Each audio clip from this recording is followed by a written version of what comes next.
হ্যাঁ, কতজন বন্ধু বলো? কি বাবা,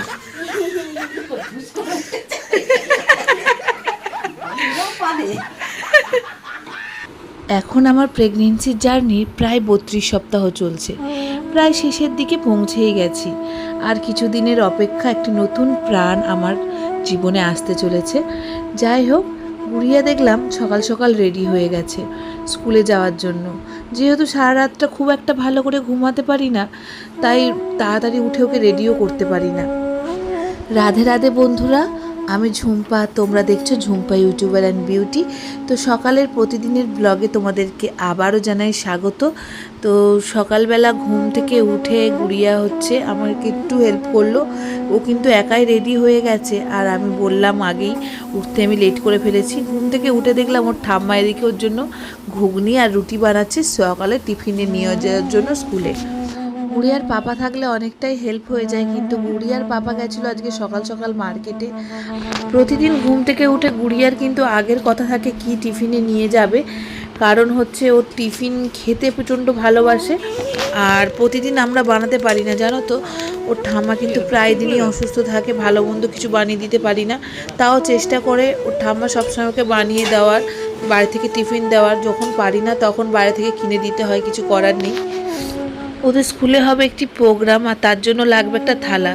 তো আরও সেই একটা শুকনো নেল পলিশ আমাকে এনে দিয়েছে, আর এই থালাটা এনে দিয়েছে। বললো কি এটার মধ্যে নাম লিখে দিতে, ওর জন্য নাম লেখা দেয়। কিন্তু এত শুকনো হয়ে গেছে নেল পলিশটা, শুধু আরু নামটাই লিখতে পেরেছি। আরুষির যতক্ষণ টিফিন হবে, আরুষি কিন্তু গ্যাসের কাছ থেকে একদম সরতে চায় না। কারণ হচ্ছে ও দেখতে ভালোবাসে কি রান্না হচ্ছে না হচ্ছে।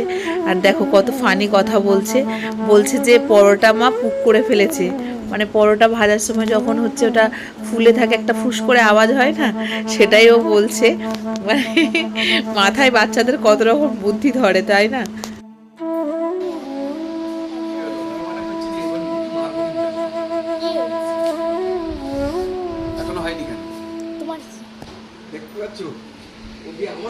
আজকে যেহেতু ওর পাপা গেছে মার্কেটে, তাই ওর বাপি দাদুর সাথে স্কুলে যাবে। তো বলছে যে বাপি দাদু এখনও রেডি হয়নি। আর দেখো ওর বাপি দাদু রেডি হয়ে চলে এসছে, ও তখনও পর্যন্ত টিফিন কমপ্লিট হয়নি।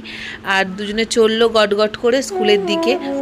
তো এখন ঘড়িতে বাজে প্রায় 7:30 বেজে গেছে, 7:40। আর গুড়িয়া কিন্তু এইমাত্র স্কুলের জন্য বেরিয়ে গেল।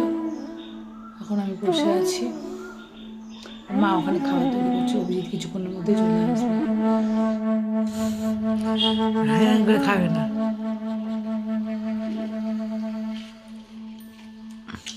সকাল সকাল একটু চা আর বিস্কুট দিয়েছিল মা, সেটা খাচ্ছিলাম। এখন করে কি হচ্ছে, চা বিস্কুট খেলে না প্রচণ্ড অ্যাসিডিটি হয়ে যাচ্ছে, আর তারপরে হয়ে গেল বমি। যাই হোক, কিছুক্ষণ পরে মা একটু রুটি আর ঘুগনি দিয়েছিল। রুটিগুলো না আমি গিলতে পারি না, তাই হাফটা রুটি খেয়ে তার সাথে একটু ঘুগনি আর মুড়ি খেয়ে নিলাম। প্রেগনেন্সি জার্নি যতই শেষের দিকে যাচ্ছি, জীবনটা যেন অন্য রকম হয়ে যাচ্ছে। সবসময় যেন একটা ভয় কাজ করছে নিজের মধ্যে।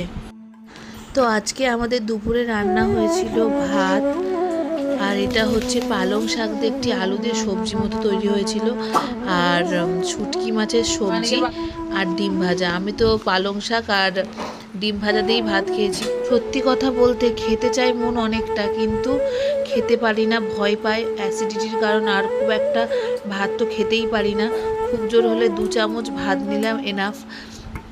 মানে 1 কাপের পরিমাণ সমান হচ্ছে ভাত খাই আমি। এখন প্রায় সন্ধে হয়ে গেছে, আর গুড়িয়া দেখো ড্রয়িং করতে বসেছে। তো ভিডিওটা এখানেই শেষ করছি। ব্লগটা যদি ভালো লাগে অবশ্যই কিন্তু একটা লাইক কমেন্ট শেয়ার করে দেবে। আর যারা আমার ইউটিউব চ্যানেল থেকে দেখছো, তারা চ্যানেলটিকে সাবস্ক্রাইব করে পাশে থাকা বেল বাটনটিকে ক্লিক করে দিও। Thank you so much.